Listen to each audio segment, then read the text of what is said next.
I want to start with axillary skeleton, and that means spine, right? That's head to the butt.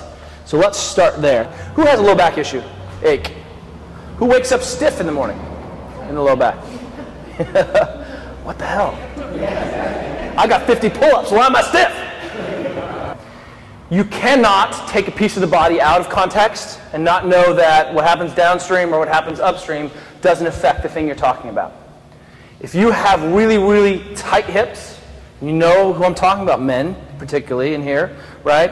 You can't cross your legs. You can't sit Indian style, indigenous person style. You can't, lunge. You can't split. You can't do these things. Know that that's absolutely going to affect your low back. If you have sacrum problems or problems in this low back, the more you transfer energy through a tight hip, the more it's going to trash your low back. And you think we generate any force with these long levers? Yeah, in CrossFit, you bet we do.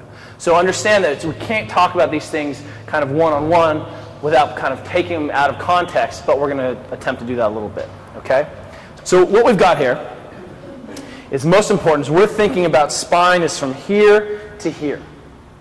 When we talk about midline stabilization, which is being able to, the capacity to maintain neutral spine under load, we're talking about from here to here, okay?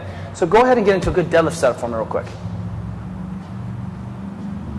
Okay, so best deadlift setup, back is flat, stable spine under load. Now, I'm going to hold your head. Go stand up for me. Stand up. Is her spine in line? Negative. What's happened? She's broken at the cervical spine, right? And now she's no longer maintaining that midline stabilization concept. Is that okay? Yeah, if she needs to see where the hell she's going to land for a snatch, for a clean, she's got to look up a little bit, right? But understanding our premise, we have best fit, best capacity to generate the most force, and deviation from that does what? Sets me up for potential dysfunction, sets me up for less force production. So when you go to pick up a heavy rock, is your spine going to be a little rounded? Are your shoulders going to be, yeah, a little bit. You can't lift a 400-pound rock like this and not be in a kind of less than ideal position. That's okay, as long as you have the functional tolerance to be in those positions and be able to buffer that, right? Shoulders are forward. Anyone you know do any good lifting like this? Negative, right? So what we're talking about is how do we keep these ideal positions? That's that capacity to maintain neutral spine, under load, under tension, from head to kind of the base of the sacrum. And so what we're going to think about of spine is we've got this section kind of at the top of the ribs up called the cervical spine, C-spine. From here to the bottom of the ribs is that rib cage or thoracic spine. And then we have some vertebra from the kind of bottom of the rib cage down to the top of the pelvis. And we're going to kind of include some of the pelvis in the spine stuff. What you need to know about this specifically is that from here to here you've got all these bones that wrap around and don't really make this a very flexible structure. Right? Pretty stiff through this rib cage for a purpose. Protect your organs, it adds a lot of kind of rigidity to the system. So what ends up happening is right at the base of the spine, we tend to get a lot more movement and a lot more hinging because we go through this area of, turn a little bit for me, very, very stiff thoracic spine. So suddenly I have this area that moves a little bit. And what you'll see is we look at each other, there's going to be some movement dysfunction down here for a lot of our athletes.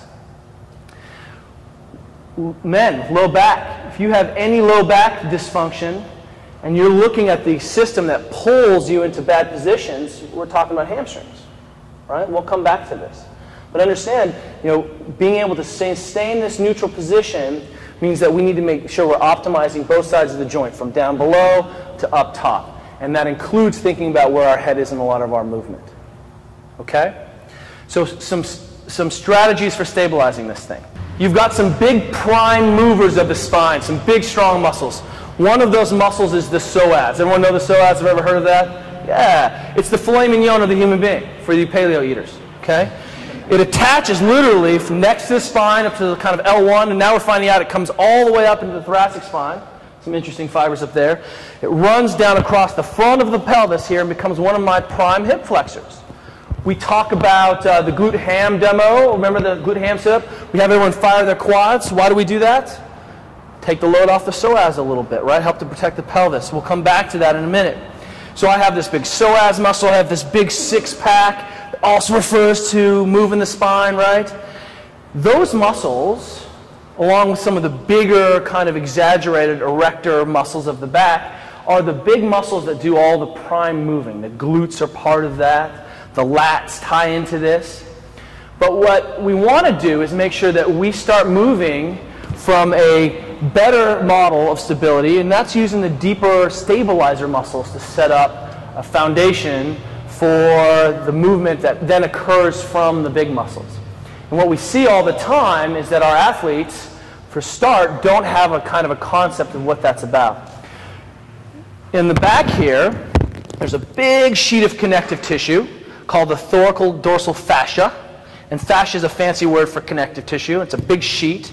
And literally, all of these spines through the back here stick out through that sheet. And one of the models of stability that we like is that all of the good musculature, the deep muscles, specifically this muscle called the transverse abdominis, and if you're a chiropractor, you talk about it all day long, right? It wraps around and actually acts like a corset to your trunk. And what ends up happening is that this muscle attaches to this big sheet of connective tissue in the back, and it wraps around to the front and attaches to the big, strong muscles in the front. What we hope to do is we hope to have our athletes wired correctly, and when that thing fires, it acts like a gigantic weight belt. It acts like a gigantic corset to stabilize the spine.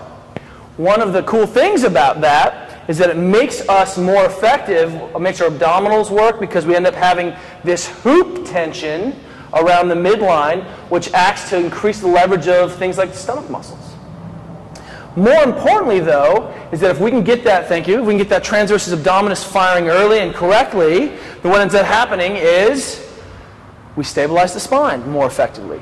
Those spines, processes of this lumbar stick out, and through the upper back too, stick out through that sheet, and literally, boop, it gets pulled tight, and those things become stable. When you can contract your belly correctly, those deep stabilizer muscles, what we see is unloading of disc pressures and better midline stabilization, right? And midline stabilization means I have more leverage to generate more force to be more badass, right? So one of the models is we have that we want to have this big kind of hoop tension up top, squeezing us and around and down. I have my pelvic floor on the bottom. We often talk about sphincter to belly button with our athletes. We're going to pull up on the pelvic floor, try to pull up on your anus, and try to get it to meet your belly button. Everyone stand up for me. Pull your belly button to your spine. Can you do that? What's that look like and feel like? Can you pull your belly button to your spine? Weird. Okay. Now, can you pull up on your sphincter? All right. Try to get that to meet your belly button. You should see that your belly should be drawing in, and you should be able to see the rib cage form a little bit.